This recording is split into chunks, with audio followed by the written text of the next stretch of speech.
what a great scene outside the building. 10,000 or so Raptors fans gathered just to be part of the experience. We the North, they say there. And Jonas Valanciunas got the guys from up north going early on. He scored their first 8 points. Kyle Lowry, pull-up three there. They're going crazy outside. Lowry had 11 in the quarter, but here come the Nets, and their big guards were a problem. Well, yes, they were. Darren Williams, and even though Sean Livingston was in some foul trouble, they made those plays. But they just have so many guys going well, and that forward position Isaiah talked about before we got on air, Amir Johnson didn't do anything to make Jason Kidd have to play bigger. DeMar DeRozan 0 for the first half. On the other end, it's Darren Williams, transition three, and the Nets go on an 18-2 run. I thought Williams came out and set the tone for the Nets offensively. Greivis Vasquez, you know what? Good or bad, stuff is going to happen when Greivis Vasquez enters the game. I mean, good today. I mean, he came out, brought them energy, and there's KG and Kyle Lowry. That's a good matchup.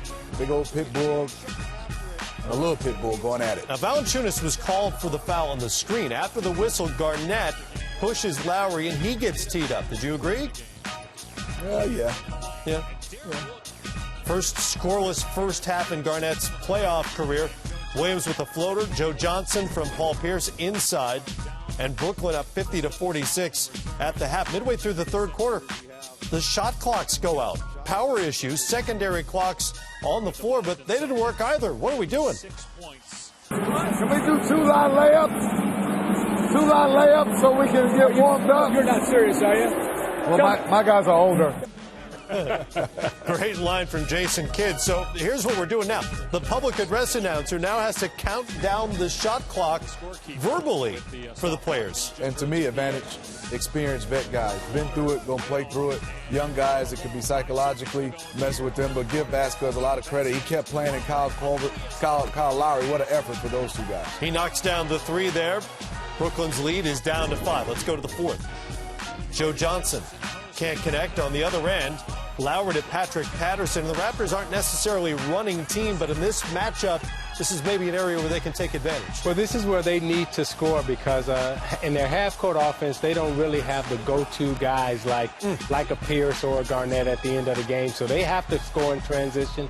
They have to create turnovers, and they have to score in the ways that we see that they're scoring right here. Great block by Patterson on one end, led to the Vasquez three on the other, and they take the lead at 76-75, and that's when the crusty old veterans take over. Joe Johnson, the floater, Kevin Garnett, that was his first bucket of the game, and then Paul Pierce, 9 straight points to put it away. And doesn't it seem like Pierce and Garnett are moving just a little quicker right now? They're moving just a little faster, have a little bit more pep in their step. Yeah, watch him. It's like the lights finally came on the last 5 minutes of the game. That's when they get the adrenaline. That's when they get the juice. That's when they get excited.